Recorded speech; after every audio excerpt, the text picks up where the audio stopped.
Guys आज मैं आप लोगों के लिए ना एक डिफरेंट वीडियो लेकर आई हूँ। मतलब कि ये कोई skin care video, hall video या फिर कोई प्रोडक्ट रिव्यू या फिर कोई लाइफस्टाइल वीडियो नहीं है। बेसिकली ये मेरी एक लॉन्ग टर्म क्रोनिक डिजीज़ के बारे में है और आज ये वीडियो मैं यहाँ बैठ के शूट कर रही हूँ। मे बी आपको थोड़ी बैकग्राउंड में आवाज़ें आएंगी, बट लास्ट नाइट काफ़ी अच्छे से बारिश हुई है तो मौसम बहुत अच्छा हो रहा है, तो मैं यहाँ बैठ कर शूट करना चाहती थी। तो हो सकता है आपको थोड़ी सी बैकग्राउंड में आवाज़ें सुनाई दे। मैं बात कर रही थी अपनी क्रोनिक डिजीज़ के बारे में, जो कि बेसिकली एक नेज़ल एलर्जी है, जिसमें मुझे उसके जो कॉन्सिक्वेंसेस होते हैं वो होते हैं runny nose, watery eyes, itchiness, redness, मतलब कि नाक के आसपास काफ़ी खुजली होती है, cough and cold, sinusitis, headache, और ये सारी प्रॉब्लम्स मुझे यूजुअली फेस करना पड़ती है बिकॉज ऑफ माय एलर्जी। और ये एलर्जी मुझे है वेदर चेंज से, डस्ट से, स्मोक से। कोई कन्फाइंड एरिया होता है और वहाँ पर अगर मैं अच्छे से ब्रीद नहीं कर पाती हूँ, तो अगर इनमें से ऐसी कोई भी चीज़ होती है तो मुझे इस तरह की प्रॉब्लम्स फेस करना पड़ती है, इस तरह की कॉन्सिक्वेंसेस मुझे भुगतना पड़ते हैं। लेकिन द गुड न्यूज़ इज़ कि अब ये सारी चीज़ें मुझे नहीं होती। ऐसा तो नहीं कहूँगी कि वो 100% क्योर हो गया है, लेकिन 95% मुझे बहुत रिलीफ है कि मुझे इस तरह की प्रॉब्लम्स अब उतनी जल्दी, उतनी क्विकली नहीं होती है।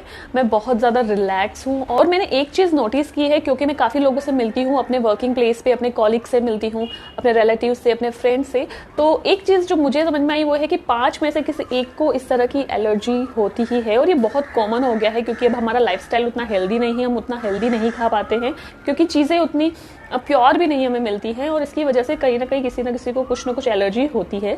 तो मैंने सोचा कि ये एक बहुत अच्छा होगा अगर ये मैं आप लोगों के साथ में शेयर कर पाऊँ कि मैं किस तरह से अपनी एलर्जी से डील कर पाई और क्या चीज़ है जिसकी वजह से मुझे बहुत फ़ायदा हुआ है और मैं बहुत ज़्यादा अभी रिलैक्स फील करती हूँ। और ये डेली होता था मेरे साथ में, यानी कि जब मैं सो के उठती हूँ तो बॉडी का टेम्परेचर डिफरेंट होता है, तो स्नीजिंग इज़ कॉमन, खाना बना रही हूँ तो पसीना होता है, तो बहुत ज़्यादा ईचिंग होती थी नाक में, फिर वो कब जुकाम में कन्वर्ट हो जाती थी पता ही नहीं चलता है, आंखों से पानी आ रहा है, आंखें रेड हो रही है, फिर वो साइनसाइटिस का पेन स्टार्ट हो जाता था। और मतलब एवरी डे मैंने ये चीज़ सहन की है और आई कैन टेल यू कि कितना मेरा टाइम इसमें वेस्ट हुआ है। क्योंकि जब आप इस तरह के किसी भी प्रॉब्लम से गुजर रहे होते हो तो आप कहीं और फोकस नहीं कर पाते हो। फिर अल्टीमेट एक ही सोल्यूशन होता है कि बहुत सारा विक्स लगाया, मेडिसिन लिया और सो गए। तो ये चीज़ मैंने काफ़ी सालों तक की है, लेकिन अब मैं वो चीज़ से काफ़ी रिलैक्स हूँ। मैं अपना डे एंजॉय कर पाती हूँ, वेदर्स एंजॉय कर पाती हूँ। और इसी से मुझे ख्याल आया कि ये चीज़ तो मुझे आप लोगों के साथ में भी शेयर करना चाहिए, क्योंकि हो सकता है कि आप में से कुछ लोग इस तरह की प्रॉब्लम्स फेस कर रहे होंगे और कोई सोल्यूशन चाहते हैं। और अगर मैं अपना एक्सपीरियंस आप लोगों के साथ में शेयर करूंगी तो शायद आप रिलेट भी कर पाएँ और आपके लिए भी चीज़ें ईजी हो जाए। तो आज का वीडियो इसी के लिए है, तो चलिए शुरुआत करते हैं। गाइज आई नो कि आप में से बहुत सारे लोग तो समझ गए होंगे कि मैं क्या बात कर रही हूँ। मैं नेजल क्लेंजिंग की बात कर रही हूँ, जल नेति की बात कर रही हूँ। बट एक जो चीज़ मैंने एक्सपीरियंस की है वो ये कि मैं काफ़ी सालों से जल नेति के बारे में, नेजल क्लेंजिंग के बारे में जानती थी, लेकिन क्योंकि मैंने किसी अपने आसपास किसी को करते हुए नहीं देखा था और मैं YouTube पे भी सर्च करती थी, तो मैंने योगीज को या फिर किसी सर्टिफाइड योगा ट्रेनर को ही ये करते हुए देखा था, किसी नॉर्मल इंसान को ये करते हुए नहीं देखा था। इसकी वजह से मुझे लगता था कि यार ये प्रोसीजर मैं नहीं कर सकती, ये ट्रेंड लोग ही कर सकते हैं। फिर एक बार ऐसा हुआ कि हमें अपने फादर को एक डॉक्टर के पास ले गई थी, क्योंकि ये हमारे घर में सभी को प्रॉब्लम है, क्योंकि हेरिडिटरी है ये। तो उन्हें चेकअप करवाने के लिए एक डॉक्टर के पास ले गई थी और उन्होंने नेजल क्लेंजिंग के बारे में बताया और उन्होंने काफ़ी इजी वे में समझाने की कोशिश की और एक बोतल भी दिया था, क्योंकि अगर आप जल नेति कर रहे हैं तो जो बेसिक पोर्ट होता है जल नेति का, या तो आप वो यूज़ करिए या फिर नेजल क्लेंजिंग बोटल्स आती है मार्केट में जो मेडिकल स्टोर पे इजीली मिल जाएंगी, आप उसका यूज़ कर सकते हो। तो हमने डेफिनेटली पापा के लिए तो वही लिया था और उससे मेरे फादर को बहुत बेनिफिट हुआ। जब उन्होंने कहा कि नहीं ये बहुत अच्छा है, मुझे बहुत फ़ायदा मिल रहा है इससे, और उनकी कंडीशन मुझसे भी ज़्यादा सीवियर है, और जब उन्होंने ये कहा कि मैं बहुत रिलैक्सड हूँ, मुझे बहुत अच्छा लग रहा है, तो फिर मैंने सोचा कि लेट मी ट्राई दिस। और रियली इसने मुझे बहुत अच्छे रिजल्ट दिए हैं। एक दो कुछ चीजें हैं जिसने जल नेति को मेरे लिए इजी बना दिया है। वो ये है कि नॉर्मली प्रोसीजर में क्या होता है, जो भी मैंने यूट्यूब पे देखे हैं किसी योगी को या फिर किसी योगा ट्रेनर को करते हुए, तो उसमें आपको एक नॉर्मल फ्रेश वाटर लेना होता है, फ्रेश ड्रिंकिंग वाटर, और उससे आपको जल नेति करनी होती है। लेकिन वो बहुत डिफिकल्ट है, रियली मैं नहीं कर पाई। मुझे इतना ज़्यादा नाक में दर्द और हेडेक और बहुत सारी चीज़ें हुई। लेकिन जो डॉक्टर ने प्रोसीजर बताया उसमें उन्होंने काफ़ी सिंप्लीफाई कर दिया उसको, तो वो करना बहुत ईजी है, जो मैं आज आपको बताऊंगी। तो चलिए किचन में चलते हैं, वहां पर मैं आपको बताती हूँ कि मैं किस तरह से डेली जल नेती या फिर नेजल क्लेंजिंग करती हूँ। सो गाइज, जो चीज़ इसको बहुत ईजी बना देती है वो है ल्यूक वार्म वाटर, यानी कि नॉर्मल वाटर की जगह अगर आप ल्यूक वार्म वाटर यूज़ करेंगे तो आपकी जल नेती की जो प्रोसेस है वो बहुत ईजी हो जाएगी। अगर आप पीने के लिए नॉर्मल मटके का पानी यूज़ करते हैं तो आप इसको अच्छे से उबाल लीजिए और इसको ठंडा होने दीजिए, यानी कि थोड़ा सा ये जब हल्का गर्म रहे, जो आपकी स्किन पर ना लगे उतना गर्म ये रहे, तो आप इसको अपने जल नेती के लिए यूज़ कर सकते हैं। और अगर आप आरओ वाटर यूज़ करते हैं तो आप इसको हल्का सा गर्म कर लीजिए। मैं माइक्रोवेव में इसको 30 सेकंड्स के लिए गर्म कर रही हूँ, तो ये बहुत ज़्यादा गर्म नहीं होगा, बिल्कुल हल्का गर्म होगा। पानी जब हल्का गुनगुना होता है ना तो उससे प्रोसीजर बहुत ईजी हो जाता है, मतलब बिल्कुल भी आपको पेनफुल नहीं लगेगी, प्रोसीजर काफ़ी ईजी हो जाएगा। और अब आपको इसमें ऐड करना है 2 पिंचेस ऑफ सॉल्ट और 1 पिंच आपको लेना है बेकिंग सोडा का, यानी कि जो खाने का सोडा होता है उसका। ये दोनों को आप पानी में मिक्स कर लीजिए, अच्छे से स्टर कर लीजिए और बस आपका ये जल नेती का पानी जो है वो रेडी है।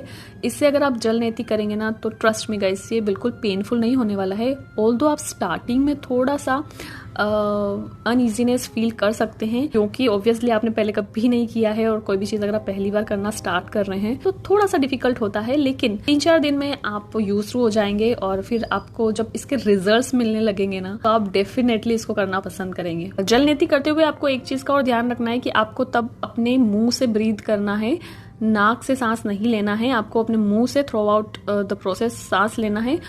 पहले आप एक नोस्ट्रिल से ये प्रोसेस करेंगे और दूसरी नोस्ट्रिल से सेम प्रोसेस करने से पहले आपको अपने नोस्ट्रिल्स को अच्छे से क्लियर आउट करना बहुत ज़रूरी है, वरना जो वाटर के रेसिड्यूज़ हैं अगर वो अंदर रह जाते हैं तो वो बहुत ज़्यादा प्रॉब्लमेटिक हो सकते हैं। इसलिए आपको एक स्टेप करने के बाद में अपने नोस्ट्रिल्स को अच्छे से क्लियर आउट करना है और देन आपको दूसरे नोस्ट्रिल से इस प्रोसेस को रिपीट करना है। हर स्टेप के बाद में आपको अपने नोस्ट्रिल को क्लियर करना बहुत ज़रूरी है। सिर्फ एक यही प्रिकॉशन है जिसका आपको ध्यान रखना है, आप इसको स्किप नहीं कर सकते हैं। एंड ट्रस्ट मी गाइज, आप ट्राई करके देखिए and your body will thank you later, क्योंकि बहुत रिलीफ आप लोग फील करने वाले हैं। मुझे लगभग 2 साल हो गए हैं ये नेजल क्लेंजिंग करते हुए, जल नेती करते हुए, और बहुत अच्छे रिजल्ट्स मुझे इसके मिले हैं, इसलिए मैं आप लोगों के साथ में शेयर करना चाहती थी। अगर आप लोग भी काफ़ी टाइम से इस बारे में सोच रहे थे लेकिन कभी ट्राई नहीं कर पाए तो आप ये वाला मेथड ट्राई कीजिए गाइस, ट्रस्ट मी आपको बहुत अच्छा लगेगा। और क्योंकि मैं अपना पर्सनल एक्सपीरियंस आप लोगों के साथ में शेयर कर रही हूँ तो हो सकता है आपको थोड़ी मोटिवेशन भी मिले, क्योंकि जब कोई एक्सपर्ट्स आपको करके दिखाते हैं तो आपके दिमाग में एक ही चीज़ होती है, यार इन्हें तो पता है, ये तो कर सकते हैं, ये तो एक्सपर्ट्स हैं, ये योगीज़ हैं। लेकिन हम जैसे नॉर्मल लोगों के लिए काफ़ी मुश्किल होता है। मैं भी बहुत डरती थी इसको करने में और मैंने नॉर्मल वाटर से भी ट्राई किया है इसको और नहीं कर सकते, मतलब मुझे काफ़ी डिफिकल्ट लगा। तो गाइस देखा ना, ये बहुत ही सिंप्लीफाइड वे है जल नेती करने का, नेजल क्लेंजिंग करने का। तो अगर आप अभी तक नहीं कर पा रहे हैं किसी वजह से तो प्लीज़ ट्रस्ट मी, मेरी बात मानिए और आप एक बार ये प्रोसीजर से करके देखिए, आपको बहुत अच्छा लगेगा। मतलब पहले अगर आपने कभी नहीं किया तो पहले ठंडे पानी से करके देखिए, आप नॉर्मल जो आपका पीने का पानी है उससे करके देखिए और उसके बाद इससे करके देखिए, तो आपको डिफरेंस खुद ही पता चल जाएगा कि कितना बड़ा डिफरेंस है। और अगर आप बहुत लकी हैं, यानी कि आपको इस तरह की कोई एलर्जी नहीं है, then God bless you guys, आप मतलब अपना बहुत अल्टीमेट लाइफ एंजॉय कर रहे हैं। लेकिन अगर आप ऐसे किसी को जानते हैं या फिर आपकी फैमिली में ऐसा कोई है तो प्लीज़ उनके साथ में ये वीडियो ज़रूर शेयर कीजिए, क्योंकि उनकी लाइफ कितने रिलीफ में आ जाएगी आप मतलब इमेजिन भी नहीं कर सकते। बट ट्रस्ट मी, क्योंकि इन सारी चीज़ों से मैं गुजर चुकी हूँ और अभी भी कभी ना कभी हो जाता है ऐसा, लेकिन वो उतनी इंटेंसिटी के साथ में नहीं होता है। तो प्लीज़ गाइज, अगर आप ये वीडियो देख रहे हैं, आपको प्रॉब्लम नहीं है, जिसको भी है अपने फ्रेंड्स फैमिली सबके साथ में ये वीडियो शेयर कीजिए। अगर आपको इन्फॉर्मेशन अच्छी लगी है तो प्लीज़ प्लीज़ प्लीज़ गाइज आप वीडियो को लाइक ज़रूर कीजिए, अपने फ्रेंड्स के साथ में शेयर कीजिए, अपनी फैमिली के साथ में शेयर कीजिए। और अगर आपने मेरे चैनल को अभी तक सब्सक्राइब नहीं किया है तो please do subscribe to my channel guys, and I'll see you super soon in my next video. Till the time, take care of yourself.